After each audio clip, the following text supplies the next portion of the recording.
ये किसने कहा आपसे आंधी के साथ हूं? ये किसने कहा आपसे आंधी के साथ हूं?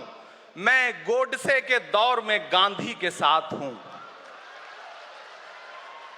इस राष्ट्रीय अधिवेशन में पूरे भारत के एक एक छोर से, एक एक राज्य से आए हुए कांग्रेस पार्टी के जो तमाम सदस्य यहां पर उपस्थित हैं, मैं आपकी ऊर्जा को सलाम करता हूं और मैं आज जो प्रस्ताव पेश हुआ है उस पर बात करने के लिए आपके बीच में खड़ा हूं।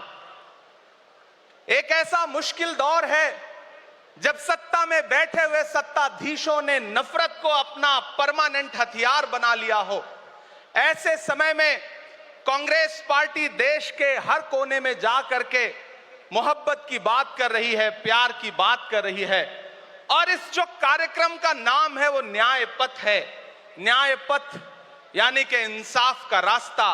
और उस इंसाफ के रास्ते पर अपने अतीत की विरासत को संभाल करके, संजो करके लेके चलता हुआ एक ऐसा न्याय का योद्धा जिसका नाम राहुल गांधी है, जो हम सब के लिए प्रेरणा का स्रोत है। मैं गुजरात में खड़ा हूं, जो महात्मा गांधी का गुजरात है, जो सरदार वल्लभ भाई पटेल का गुजरात है। तो मैं इस गुजरात में खड़ा होकर के अपने अतीत और अपने वर्तमान को मिलाता हूं तो मैं ये महसूस करता हूं और फख्र से सोचता हूं कि मैं वो हूं, मैं कांग्रेस का अदना सा एक वो सिपाही हूं जिसकी जड़ें जाकर के महात्मा गांधी से मिलती हैं और जिसके कदम जाकर के राहुल गांधी से मिलते हैं। मैं सौभाग्यशाली हूं कि मैं कांग्रेस पार्टी का एक अदना सा सिपाही हूं।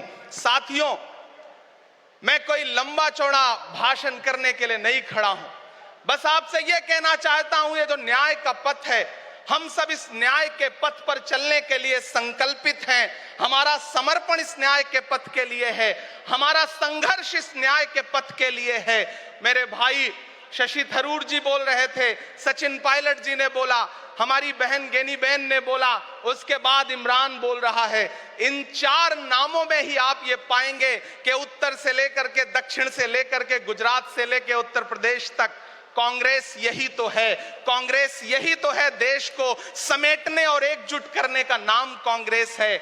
मुझे याद है कि जब कन्याकुमारी के साहिल पर खड़े होकर के, समंदर के साहिल पर खड़े होकर के हमारे नेता राहुल गांधी जी ने कहा था कि मैं 4000 किलोमीटर चलूंगा, एक नारा लगाऊंगा, नफरत छोड़ो भारत जोड़ो। हम सारे लोग उनके कंधे से कंधा मिला करके, उनके कदम से कदम मिला करके 4000 किलोमीटर चलते रहे।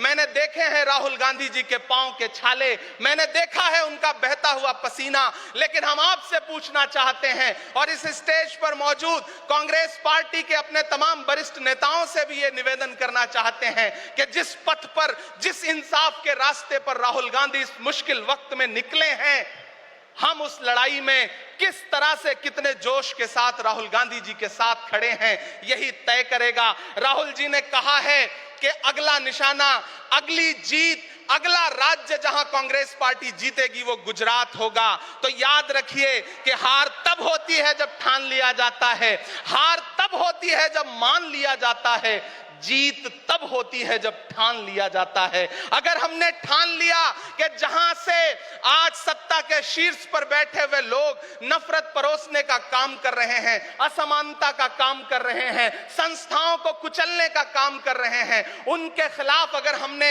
उन्हीं जड़ों में जाकर के मेहनत की, हिम्मत दिखाई, तो मुझे पूरा यकीन है कि जिस तरह अंग्रेजों के खिलाफ लड़ते हुए कांग्रेस पार्टी ने इस देश को स्वतंत्रता संग्राम के जरिए आजादी दिलाई थी, तो यह लड़ाई भी उस स्वतंत्रता संग्राम से कम नहीं है। उस लड़ाई का नेतृत्व महात्मा गांधी जी कर रहे थे, तो इस लड़ाई का नेतृत्व राहुल गांधी जी कर रहे हैं और हम सारे लोग राहुल गांधी जी के साथ खड़े हैं। हो सकता है कुछ लोग इस सफर में, इस मुश्किल सफर में छोड़ के चले गए हों, उन्हें नजरअंदाज करिए और एक नई पीढ़ी, एक नई ऊर्जा के साथ राहुल जी के साथ खड़ी हो। मैं तो कहना चाहता हूं कि कांटे गुल के साथ नहीं चल सकते हैं, बुज़दिल खुल के साथ नहीं चल सकते हैं। रास्ते में जो छोड़ गया उसे जाने दो, सब राहुल के साथ नहीं चल सकते हैं।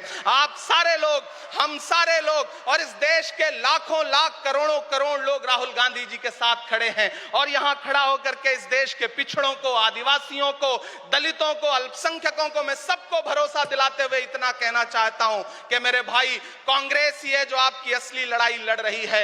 मुझे वो दिन याद है कि यह सरकार जब एक बिल लेकर के आई तो रात के 3 बजे भी आदरणीय सोनिया गांधी जी राज्यसभा में मौजूद थी इस देश के लिए, इस संविधान के लिए लड़ाई लड़ने के लिए। और राहुल गांधी जी भी लोकसभा में मौजूद थे उससे एक दिन पहले। जिस संजीदगी के साथ वो लड़ाई लड़ रहे हैं, हम सारे लोग उनके साथ खड़े हैं। और मैं ज्यादा भाषण नहीं करूंगा, जाते जाते बस आपसे इतना कह के जाना चाहता हूं साथियों कि यह न्याय का पथ और एक छोटी सी कविता, और उस कविता का जो शीर्षक है, उस कविता का जो हीरो है वो मंच पे मौजूद है। मैं चाहता हूं पीछे तक एक बार दोनों हाथ उठा करके तालियां बजाएं। मैं अगले 1 मिनट के कविता सुना करके यहां से आपसे विदा लूंगा। कन्याकुमारी से जो सफर शुरू हुआ था वो अहमदाबाद तक लगातार जारी है और आगे भी जारी रहेगा। और कल ही राहुल जी परसों बिहार से लौटे हैं, तब यह कविता मैं सुनाता हूं कि उदास मौसम बदल रहा है, उदास मौसम बदल रहा है, धुएं का पर्वत पिघल रहा है, दिलों में लावा उबल रहा है। सुबह सुबह जब हुजूम लेकर सफर पे निकले तो यूं लगे है कि जैसे सूरज निकल रहा है। वो चल रहा है, वो चल रहा है। वो कह रहा है कि नफरतों से जो दिल है टूटे मैं जोड़ दूंगा। एक नारा नफरत छोड़ो भारत जोड़ो, एक नारा नफरत के बाजार में मोहब्बत की दुकान खोल ली है।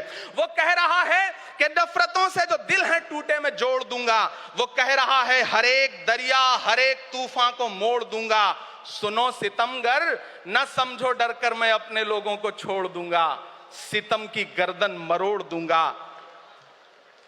सितमगरों की हर एक ख्वाहिश हर एक साजिश कुचल रहा है, वो चल रहा है, वो चल रहा है। अंतिम पंक्तियां पढ़ता हूं कि जमाने भर की तमाम माओं ने हाथ उठाकर दुआएं दी हैं, जमाने भर की तमाम माओं ने हाथ उठाकर दुआएं दी हैं, तमाम बच्चों ने इस तपस्वी का माथा चूमा बलाएं ली हैं।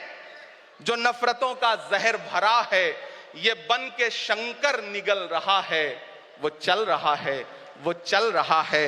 मोहब्बतों की किताब लेकर लबों पे अपने गुलाब लेकर, मोहब्बतों की किताब लेकर लबों पे अपने गुलाब लेकर, सुनहरे रंगों का ख्वाब लेकर वो आया है इंकलाब लेकर। बलाएं रास्ता बदल रही हैं,